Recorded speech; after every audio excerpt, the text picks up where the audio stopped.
I want to be clear about something before I tell this story. I fell asleep on duty. That is not a good thing. Compact frontier security contractors are not supposed to fall asleep on the wall. There are regulations about it. There are consequences outlined in the duty manual, none of which I had read in detail because I had assumed I would never need to, because I had been doing this job for 19 years and had never fallen asleep on a post in my life. I fell asleep on the 3rd hour of my shift, on the eastern wall of veloran Garrison, in the middle of a highland night so cold that the condensation on my visor had frozen into a thin rime of crystals across the left side of the display. I remember the crystals. I remember thinking I should wipe them. I do not remember falling asleep. What I remember next is light. Pale, thin light, the kind that belongs to the hour just before dawn in Highland country, when the sky goes from black to a deep flat blue-gray, and everything in it becomes visible before it becomes warm. I remember the light. I remember the cold, which was considerable, and which had been there before I fell asleep, and had not become less considerable in the interval. And I remember, approximately 2 seconds after I registered the light and the cold, the specific, unusual quality of the cold, which was not the cold of Highland air. The cold was coming from my right shoulder. I turned my head very slowly, which is what you do when something has changed in a way you don't understand yet, and your body is smarter than your brain about taking that first look carefully. I turned my head to the right and looked down. There was a princess in my arms. I want to be precise about this. She had not fallen there accidentally. She was not slumped or tilted or tipped by gravity. She was sitting upright, composed, on the outer edge of the alcove bench I had been using for my post, with her head resting against my right shoulder at an angle that indicated she had placed it there with some intention. She was smaller than I had expected, which was a strange thought to have given that I had not expected anything at all. Dark hair, cut to the jaw, fine-textured. Pale skin, the color of winter moonlight on deep water. And cold. Not cold to the touch in the way of a person who has been out in the Highland air. Cold the way a stone is cold, the way metal is cold. A consistent, emanating cold that had soaked through my jacket and the underlayer beneath it, and had settled against my arm like a compress. She was awake. She had been awake, I thought, for some time.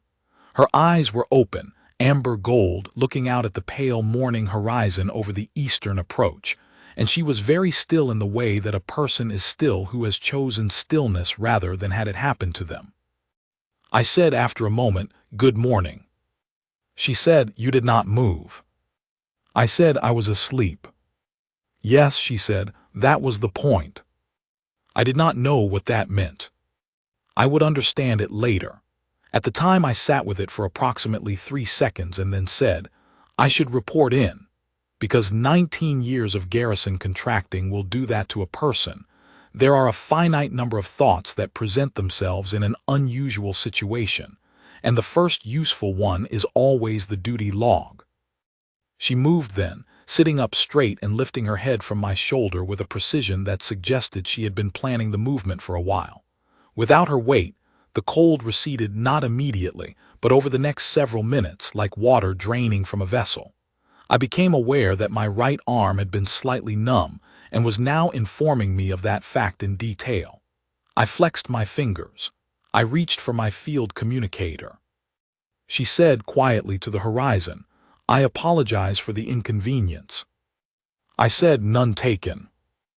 I called in my report. The duty officer responded immediately, which told me someone had noticed I was not responding on the usual check-in intervals, which told me I had been asleep for longer than the 3 hours I had estimated based on the quality of the light. 4 hours and 11 minutes, the duty log would later confirm. 4 hours and 11 minutes of a compact frontier contractor, sleeping upright against a wall post, while the 3rd princess of the veloran sovereign line sat quietly against his shoulder. What happened next is difficult to describe in a way that conveys the actual texture of it. The Garrison did not erupt. That is the wrong word. It became, very quickly and very quietly, the most internally agitated place I had been in 19 years of frontier work, which is saying something because I have been present at 3 separate situations that generated formal incident reports with words like critical in the summary header. Agitation, in a Garrison context, usually involves raised voices, running, and at least one person who is using language the duty manual does not condone. This was different. This was the agitation of people who were very carefully not running, and very carefully modulating their voices, and very carefully not looking at the eastern wall, where I was still standing with my duty log, and my numb arm and a faint but persistent cold emanating from the bench behind me. I learned 3 things in the next 40 minutes. The first thing I learned was that the princess's name was Veloran, 3rd daughter of the Veloran sovereign line, and that she had been formally resident at Garrison for 2 weeks as part of a diplomatic observer placement program. The compact and the Veloran court had been running for the past 3 years. She was 27 years old. She had been formally presented at 4 successive bond candidate cycles over the past 9 years, and had been declined, each time, by every candidate who had been invited to participate. The second thing I learned was solin. The duty officer who briefed me was a compact liaison named Preen Sorveth, and he explained it in the way that people explain things they are slightly afraid of quickly, without meeting your eyes, and using the official terminology throughout as though it would protect him from having to actually describe what he was talking about. The solin was a condition of the Veloran genetic line, rare in the current generation but not unknown in prior ones. It presented as a persistent cold radiance. Not dangerous, not contagious, not, per the medical assessment on file, uncomfortable for the person who had it. Uncomfortable, however, for everyone in proximity to them, because the cold it produced was the kind of cold that settled into the bone and prompted, in most people, an automatic physical aversion response. He said automatic with the particular care of someone who wanted me to understand. He was not criticizing anyone in particular. I said, how automatic? He said it was documented. He said the Veloran medical record had extensive notes. He said that in social situations, in formal proceedings at the 4 successive bond candidate cycles, the response had been, he paused here, and then said, consistent. I said, everyone moved away from her. He said that was a reasonable summary. The third thing I learned was that Veloran had left her residential quarters at the 2nd hour of the previous night, had walked the Garrison's eastern corridor route twice, and had then climbed the eastern wall to my post. She had done this, the duty log notation recorded, without authorization. She had done this, the Garrison commander's preliminary note recorded, after the second of the 2 corridor circuits had taken her past approximately 14 members of Garrison staff and diplomatic personnel, all of whom had, at her approach, found reasons to be elsewhere. I read that last note standing next to Preen Sorveth in the duty corridor, and I was quiet for a moment. Then I said, she came to me because I wouldn't move. He said, yes, that was the Garrison commander's working understanding. I said, because I was asleep. He said, yes. I thought about that for the rest of the morning. I thought about it through the debrief and the duty log amendment and the conversation with the Garrison commander, which was thorough and professional, and ended with a formal notation in my record that was not, technically, a reprimand but which resembled one closely enough that I knew to treat it as one. I thought about it through the midday meal, which I ate alone in the contractor refectory because the breakfast rotation had ended by the time I got there, and I was too preoccupied to mind. I thought about the way she had looked at the horizon. I thought about the word she had used, the point. She had not stumbled into my alcove in the dark. She had not sat beside me by accident. She had come there specifically with intention because I was the only person in the fortress who, when she approached, had not moved away. The reason I had not moved away was that I had been unconscious. The reason I had been unconscious was that I had been awake for 41 hours before my shift due to a report backlog I had been trying to clear. I had not offered her shelter. I had not offered her anything. I had simply, through a complete failure of professional standards, been present and immovable in a way that no one else had managed. I was, I thought, eating a bowl of reconstituted grain paste and staring at the wall, the most accidental recognition in the history of the Compact's diplomatic observer program. The door opened. I did not look up immediately because the contractor Refectory had 2 other occupants and I was not in a sociable mood. Then the cold registered against my left side and I looked up. Veloran stood in the doorway of the contractor Refectory. She was dressed in the plain gray observer's tunic and dark trousers that the program issued to all diplomatic personnel, with a travel-weight jacket over it that was more than adequate for the highland temperatures. She had a covered tray in her hands. She looked at me with those amber gold eyes and she said, "I brought food." The midday rotation finished. I spoke to the kitchen staff. I said, "You didn't have to do that." She said, "You missed the rotation on my account." I said that it was fine, and that the grain paste was adequate. She sat down across from me, which required her to set the tray between us and to arrange herself on the bench with the particular deliberateness of someone doing a thing that they have decided to do despite knowing what it costs. And I understood then that sitting down in a room with a person, rather than watching them move away from the door, required a specific and practiced kind of resolve, and that she had it, and that it was not nothing. The food she had brought was better than grain paste. I said so. She said the kitchen liaison had been helpful. I said the kitchen liaison's name was Doven, and he had been at the Garrison for 12 years and knew what the contractors actually ate. She said she had not known that. I said most people didn't bother to learn it.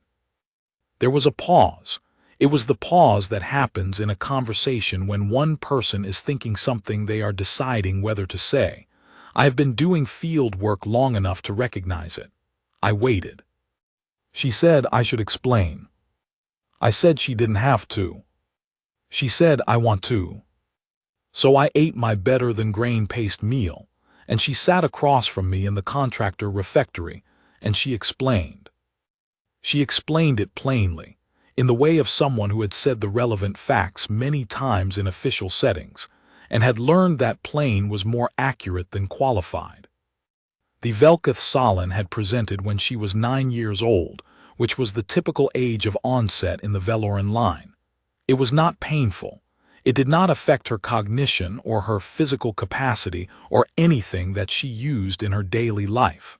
What it affected was proximity. The cold, she said, was not something she controlled.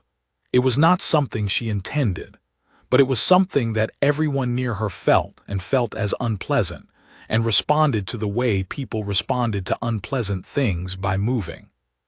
She had not been touched, she said, in a practical and matter-of-fact tone that told me this was a fact she had long since catalogued and filed, in any sustained way since she was 9 years old.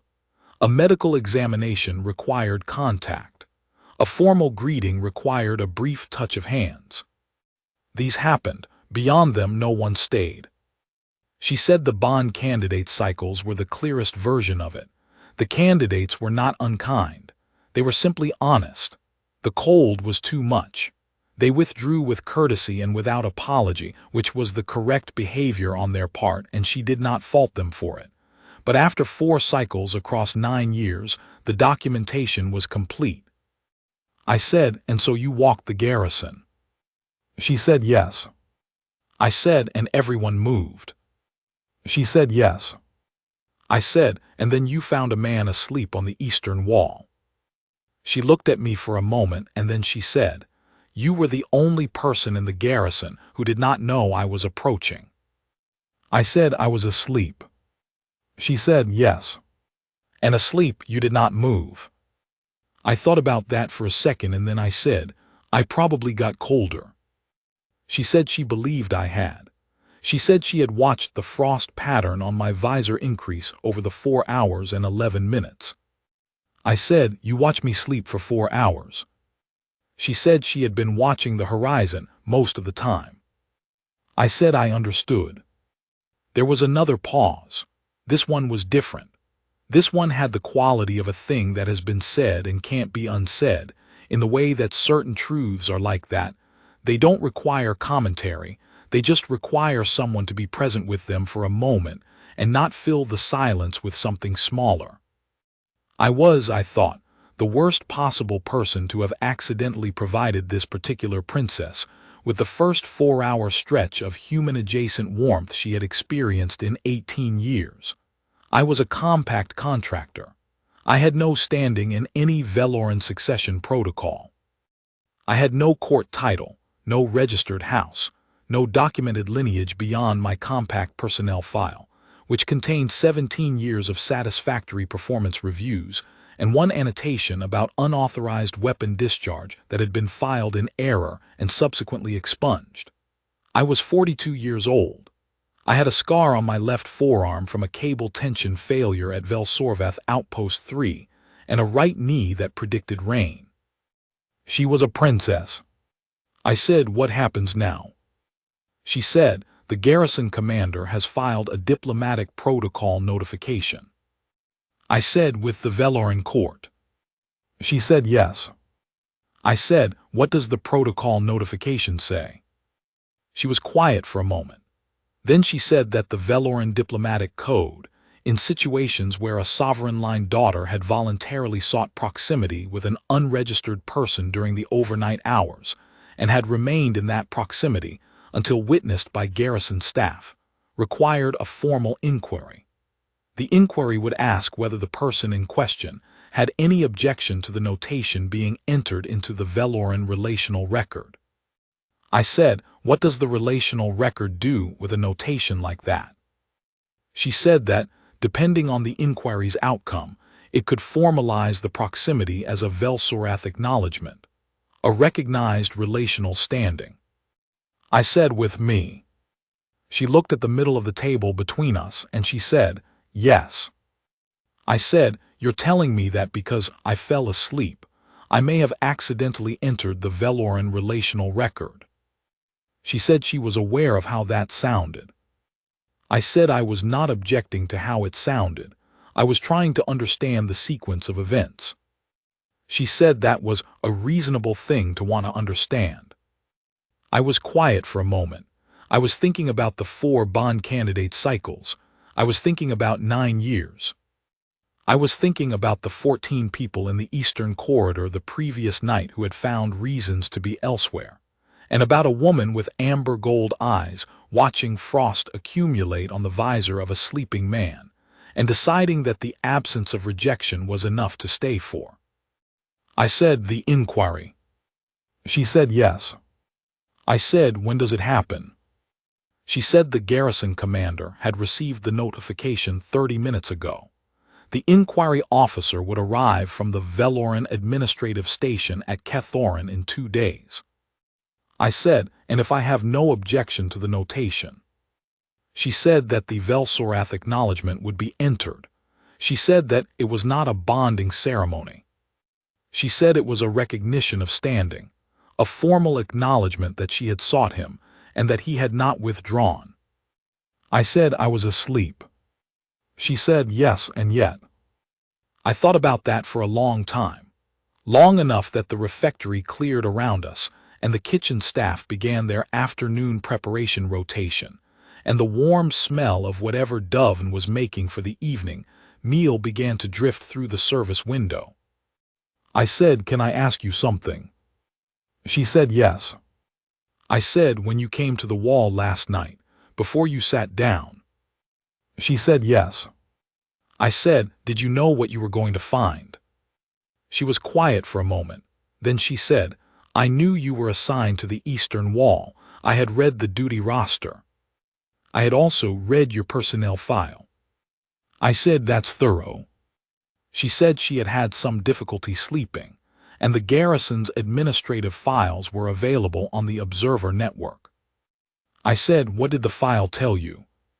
She said it told her my age and my years of service and my performance record, which was satisfactory across all 17 years, with the one annotation that had been subsequently expunged. It told her that I had arrived at Garrison on a 3-month contract and had, over the course of 4 successive renewals, been at the Garrison for 3 years. It told her that I ate my meals at irregular hours in the contractor Refectory, and that I had not, in 3 years, filed a complaint or a request for reassignment or a social preference form. She said the social preference form was something she had specifically looked for, because the Garrison used them to allocate common space access, and the filing pattern told you something about a person. I said, "What did my filing pattern tell you?" She said that you were accustomed to being somewhere and asking nothing of it that it was not already providing. I sat with that for a moment. She said, "I did not expect to find you asleep. I thought you would be awake and I would approach and you would do what everyone does. I came to the wall anyway because I had run out of other things to do with the night." I said, "And then I was asleep." She said, "And then you were asleep, and you were cold. And you had been cold for some time based on the frost on your visor and the way your right shoulder had curved inward slightly, which is what people do when they are cold and tired and not performing any particular posture for anyone's benefit." She paused. She said, "You were not performing anything. You were simply cold and tired and there." I said, "And that was enough." She said it was more than enough. She said it was the first time in 9 years that another person's body had simply been a body beside hers without any awareness of the cold making the decision for them. She said she had sat down because there was nowhere else in the Garrison she had wanted to be at that particular moment, and she had stayed because the frost was still accumulating on my visor, and I had not stirred. I said I should apologize for falling asleep. She said she would prefer I didn't. I said, "All right." We ate on the South Terrace that evening too, because the sun held late in the Highland summer, and the stone had stored enough heat to make it tolerable without the cold being a consideration, or rather with the cold being the same consideration it always was, which was to say a constant one that I had stopped adjusting for. She talked about the Observer program. She talked about what she was documenting, Garrison protocols, compact contractor deployment patterns, how the rotation schedules were designed versus how they actually functioned in practice. She had, it turned out, opinions about the rotation schedules. They were precise opinions, based on 3 weeks of observation, and they were mostly correct. I said I had had the same opinions for 2 years, and had put them in a report. She said, "What happened to the report?" I said it had been acknowledged. She said, "And?" I said, "And the rotation schedules remain the same." She said, "That is consistent with what I have observed across 4 other garrisons." I said, "You've done 4 observer placements." She said she had.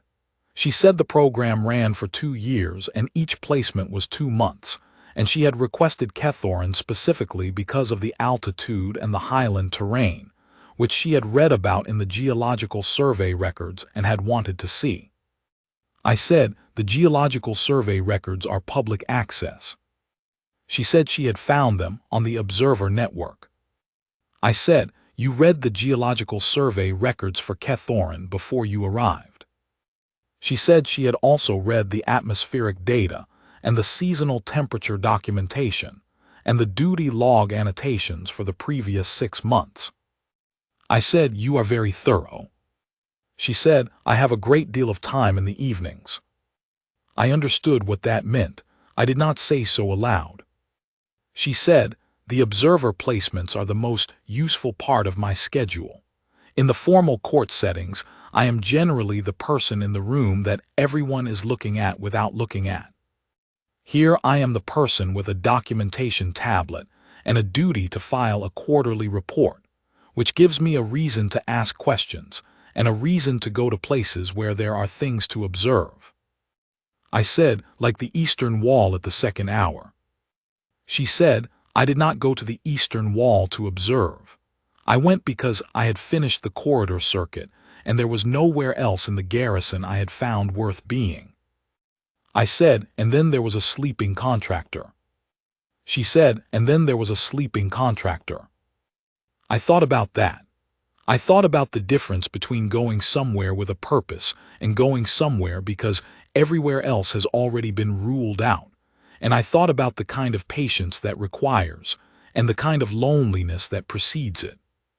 I said the morning rotation on the South Terrace is at the 6th hour, the northern bench. She looked at me. I said, if you want somewhere to go in the mornings. She was quiet for a long time.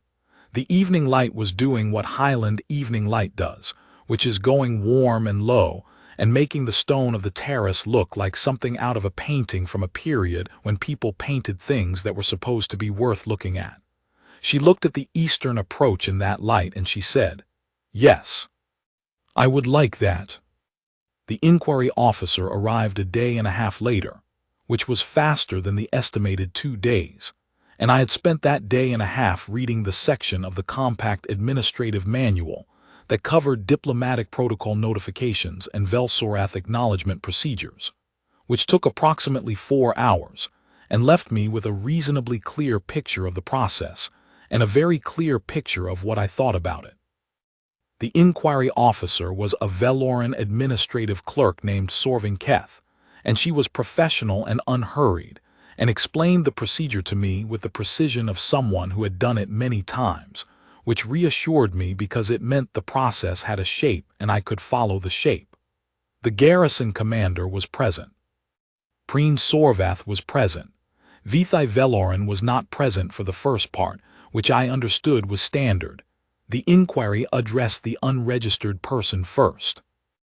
I want to note, for the record, that the inquiry room was a small conference chamber on the garrison's administrative level that had a window overlooking the inner courtyard, and a table with 4 chairs, and a water dispenser in the corner that was running low, and making a faint intermittent sound throughout the entire proceeding. I noted this because the sound was consistent with a particular valve seal, where pattern I had filed a maintenance report about 8 months earlier, which had been acknowledged and which had not resulted in the valve seal being replaced, and the familiarity of the problem was, under the circumstances, oddly steadying. Keth asked me 3 questions. The first was whether I had been aware of the princess's presence during the overnight hours. I said I had not. I said I had been asleep.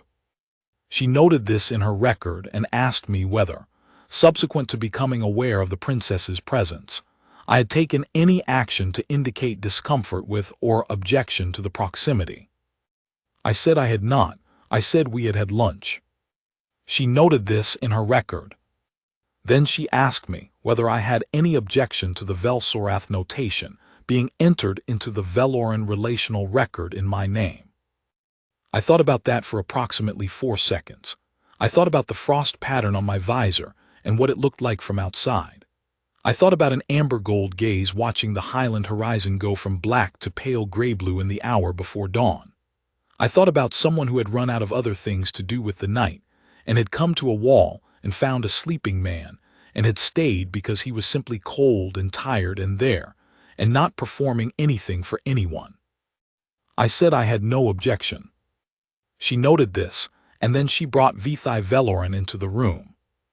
I will not describe the rest of the inquiry in detail, because most of it was administrative, and the form of it was the thing that mattered rather than the substance of the words. I will say that keth was thorough, and that she did not appear to find the situation unusual, and that when she asked her questions, she asked them with the neutrality of a person who genuinely wanted accurate answers rather than the answers that would make the paperwork easier. I respected that.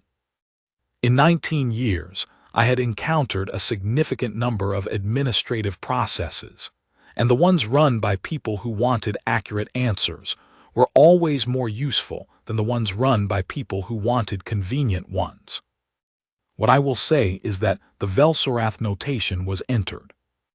What I will say is that keth explained the notation's meaning, a recognized relational standing, not a bonding ceremony, not a contract, but a formal acknowledgment that the princess had sought proximity and the person sought had not withdrawn, and that, when she finished explaining it, she looked between the two of us with the expression of someone who had explained this procedure in many rooms and was fairly certain how this particular room was going to conclude.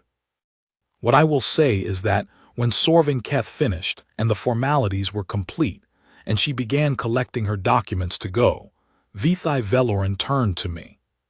She said my name, Solin Drev. She said it in a way I had not heard my name said before, which is a strange thing to say about your own name, but it's true. She said it like a person placing a name inside something, inside a language, inside a record, inside a fact that is going to remain a fact past the moment of its speaking. She said it, and then she said, "I name you as a person I have seen, and I will not set you aside." The room was very quiet. I said, "All right." She looked at me for a moment, and I thought she was going to say something else, and then I thought she was deciding whether the something else was necessary, and then she appeared to conclude it was not, which I respected. The Garrison commander said something, in an official capacity, that I didn't fully process. Prince Sorvath found a reason to look at his field communicator. I said to Veloran, "There's a south terrace that gets sun in the afternoons.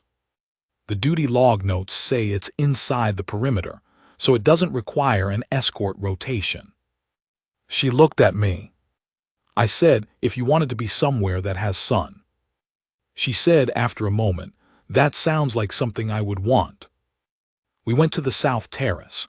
It was not yet afternoon, so the sun was still at the wrong angle for warmth, but it was coming. The terrace had 2 benches and a line of stone pots that held highland grasses in various stages of survival, and a view of the eastern approach that was different from the view from the wall, wider lower, without the garrison's parapet cutting across the foreground. I sat on the bench on the left. She sat on the bench on the right. The cold from her side reached me within about 30 seconds, which was faster than it had on the wall, possibly because I was now awake and paying attention.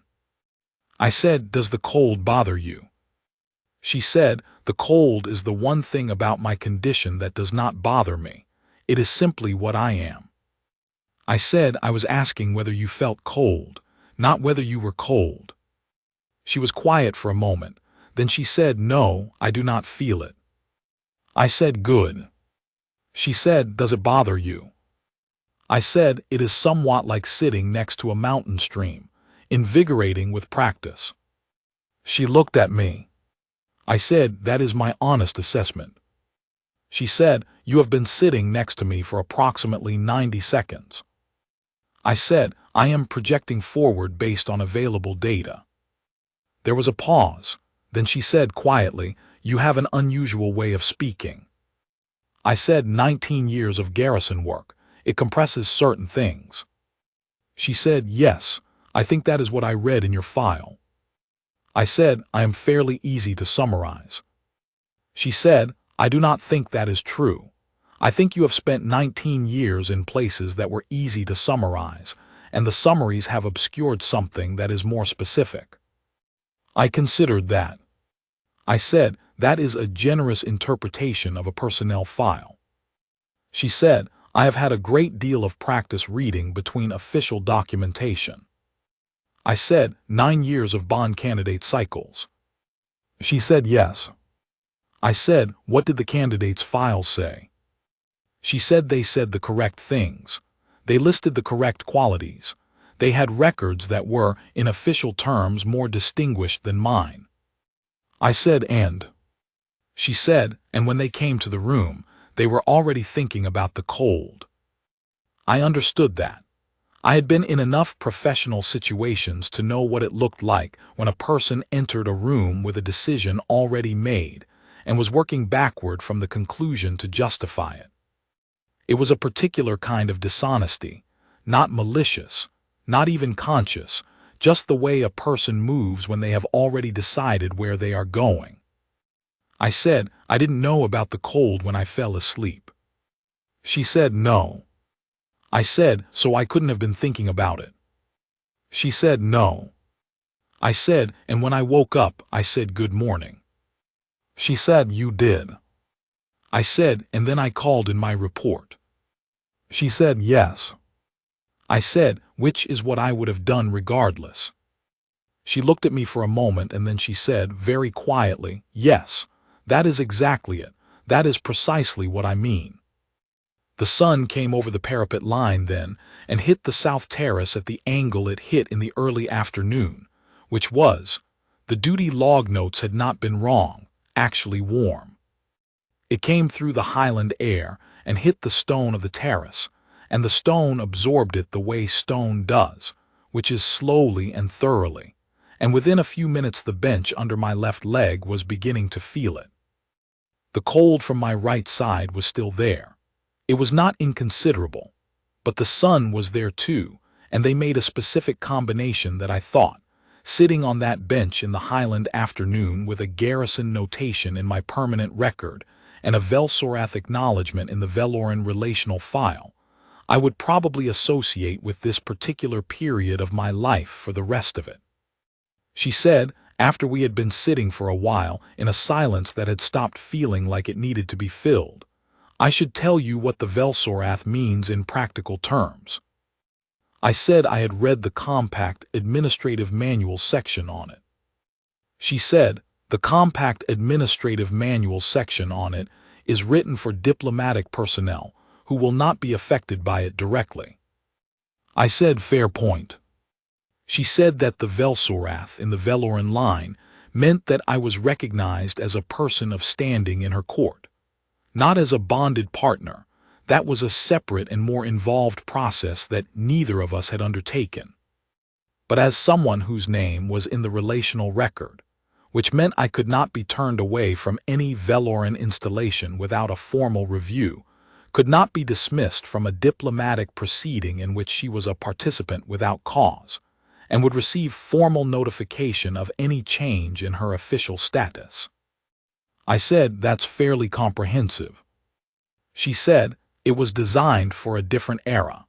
The original language assumes the person of standing is also the person who will be managing the principal's estate. I said, I am not going to manage your estate. She said, I assumed not, but the standing is still real. I said, what does the standing mean to you? She was quiet for a moment. Then she said, it means that when I walk into a room, there is a person in it who has my name in his file and does not automatically rearrange himself to be elsewhere. I said, I will try to continue not automatically rearranging myself. She said, you fell asleep on the eastern wall for 4 hours and 11 minutes while I accumulated frost on your visor. I think the commitment has already been demonstrated. I said, that's a low bar. She said, for everyone else it has been an insurmountable one.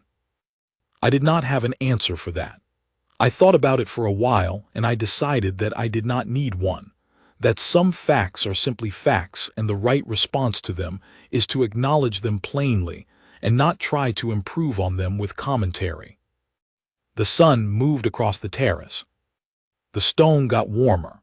The cold from my right side remained consistent, which I had begun to understand was simply the quality of her, not a fluctuation, not a response to mood or temperature, just the particular nature of what she was, as constant as the color of her eyes or the way she held herself when she was deciding whether to say something.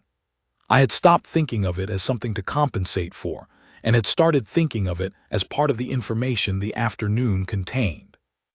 She said at some point, you have a contract renewal in 6 weeks. I said I did.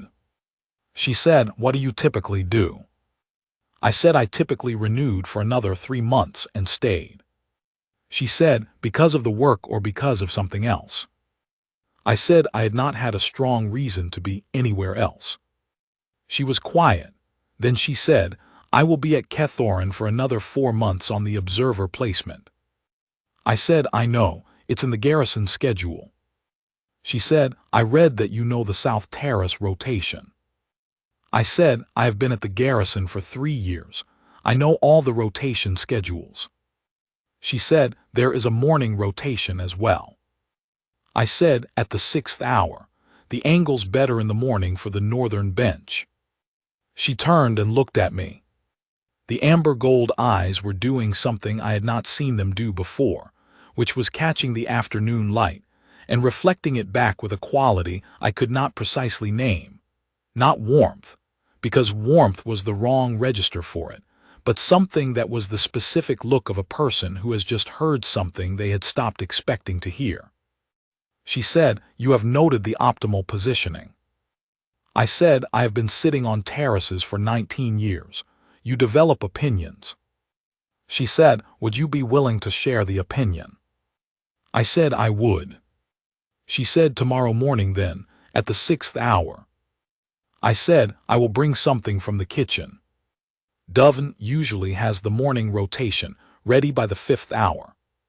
She said, you know the kitchen liaison schedule. I said, I told you, 3 years. She looked at me for another moment. Then she said something in the veloran language, quietly, which I did not understand at that point, but which I would learn later was a phrase that had no precise compact equivalent. The closest translation was something like the door of this account is open, which is a veloran idiom for a thing that is not finished, a thing that has more room in it, a thing that has begun correctly and is permitted to continue. I said, I don't speak veloran. She said, no, but you will. I said, you're going to teach me. She said, you are going to learn. Those are different things. I said, what's the difference? She said, if I teach you, I am doing the work. If you learn, you are doing the work and I am present while you do it. I said, that sounds like the better arrangement. She said, yes, that is generally how I prefer things. We sat on the south terrace until the sun went behind the western parapet and the light flattened out, and the afternoon became evening in the way highland evenings do, quickly, completely, without much transition. The cold from her side was, by that point, something I had simply catalogued as part of the position and stopped attending to separately, the way you stop attending to the sound of a river after the first few hours near it. I thought sitting there about what 19 years of Garrison work had done to my sense of what was unusual. The honest answer was that it had compressed it considerably. You spent enough time in remote postings, and the things that surprised other people became simply new information to be filed and acted on. I had been surprised, genuinely surprised when I woke up. That was honest. But the surprise had been about the fact of it, the princess on my shoulder, the frost on my visor, the 4 hours and 11 minutes, and not about the person. The person was sitting 3 feet to my right on a stone bench in the highland afternoon, and had opinions about rotation schedules, and had read the geological survey before she arrived, and had gone to an eastern wall in the dark because she had run out of other places to be. That was not surprising. That was a person. I had been at enough postings to know that the gap between how people were officially categorized and who they actually were could be substantial. The compact personnel file on me said, accurately, that I had satisfactory performance reviews and 1 expunged annotation and 3 years of contract renewals. It did not say that I had stayed at keth because the highland air was the specific quality that made it easy to breathe, or that I had learned the kitchen liaison schedule because Doven was good at his job, and I found that worth knowing about a person. The file was true. It was just not complete. I brought 2 things from the kitchen when I left. The covered tray from the evening rotation that Doven had set aside, and a note I left in the kitchen log with my name on it that said, specifically, 2 morning portions tomorrow, 6th hour, South Terrace, the good cups. Doven had been at keth for 12 years. He knew the difference between a request and a request. He did not make a notation about it in the kitchen log or ask any of the questions that it would have been entirely reasonable to ask. He simply put a small mark next to my note, which meant yes, understood, done. I thought about that mark for a while after I left the kitchen. Doven knew every contractor who had come through the Garrison in 12 years, and he knew the ones who ate at irregular hours, and the ones who asked for the same thing every morning, and the ones who said please, and the ones who didn't, and the ones who learned his name in the first week, and the ones who didn't bother. He had been doing that work for 12 years in a place where most people stayed for 3 months and left. He knew things about the Garrison's human texture that no duty log recorded. He had been here through every change of Garrison commander and every diplomatic observer placement and every contract cycle. And he knew what it meant when a contractor who had been eating alone in the contractor refectory at irregular hours for 3 years asked for 2 morning portions and specified the good cups. He put a small mark and I went to bed.